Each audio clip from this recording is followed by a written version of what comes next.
Today, let's dive into some really powerful life lessons, the kind that people often wish they'd learned a lot sooner. These are timeless ideas from ancient Chinese philosophers, but you'll see they are incredibly on point for the crazy, complex world we're all navigating right now. Wow, just let that one sink in for a second. This is the ultimate wake-up call, isn't it? The idea here is that so many of us just drift through life on a kind of autopilot. That's our first life. But the second one, the real one, only kicks in when it finally hits you that this is it. Our time is finite. And that's not supposed to be a scary thought. It's a call to action. It's the starting line for living a life that actually matters. Okay, so if we're going to live that second intentional life, where do we even begin?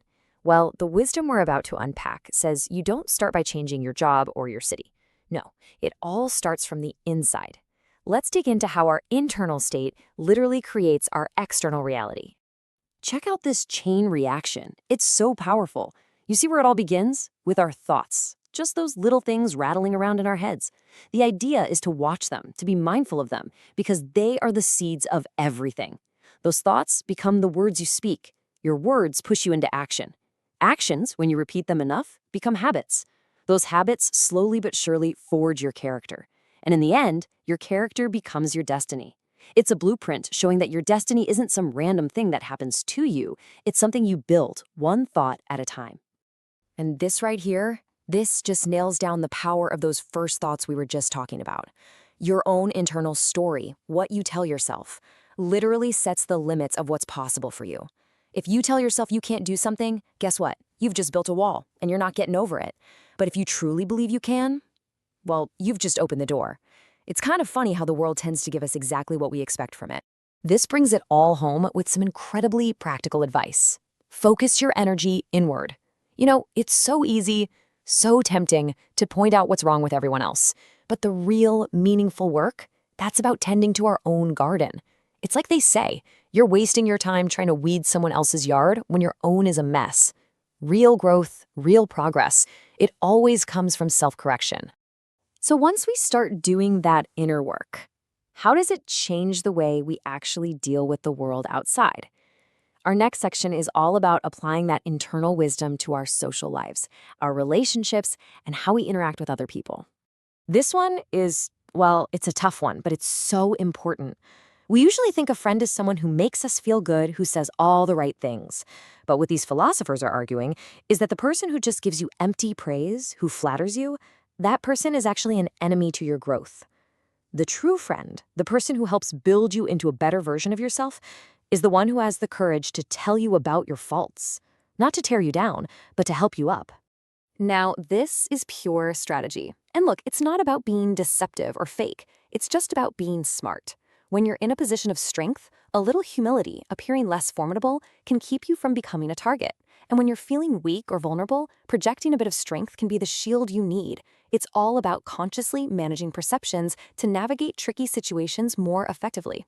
You know, so much of getting along in the world comes down to mastering what you say, and just as importantly, when you say nothing at all.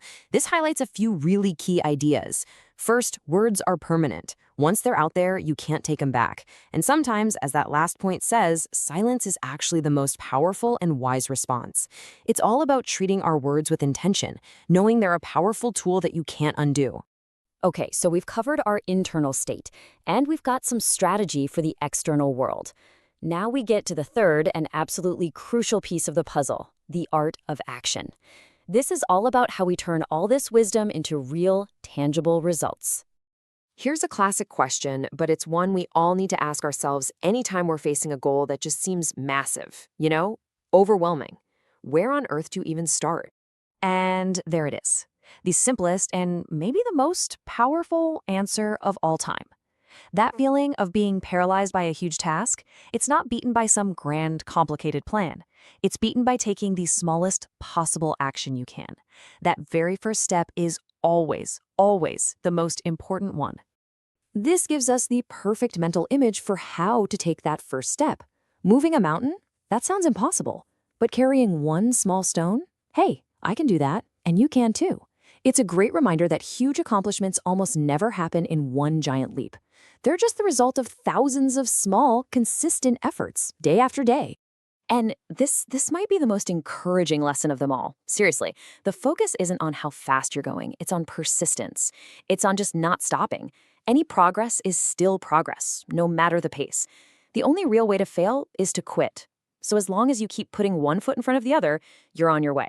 All of this work on our inner selves, our relationships, our actions, it's all designed to get us to this final destination. And that is the ability to truly, fully embrace the present moment. Because this is where real peace is found. Look at how simply this chart maps our feelings directly to our mental timeline. When our minds are stuck in the past, replaying regrets, dwelling on what's lost, we feel depressed. When we're constantly jumping into the future, worrying about what might happen, we feel anxious. But peace? Well, according to these philosophers, peace only lives in one place. Right here, right now, in the present. What a beautiful way to think about it. Just look outside. Nature has its own rhythm. It doesn't stress out, it doesn't rush, and yet the seasons change, trees grow, everything gets done. This is such a great call for us to trust the process in our own lives, to let things unfold without trying to force them, and to find a more natural, less frantic pace. So the final piece of advice really is to just stop fighting reality. Change is the only thing that's guaranteed. Resisting it is like trying to swim against a strong current. It's exhausting, and you're not going to win. The real path to peace is learning to accept change, to flow with the river of life instead of constantly battling it. That's where you find contentment. And we'll end on this because true wisdom isn't about having all the answers. It's the exact opposite. It's about being humble enough to recognize how much you still have to learn. It's about keeping that curiosity alive. So as we close out, the question isn't just about what you've learned today, but what this has made you curious about. What's the next thing you want to figure out?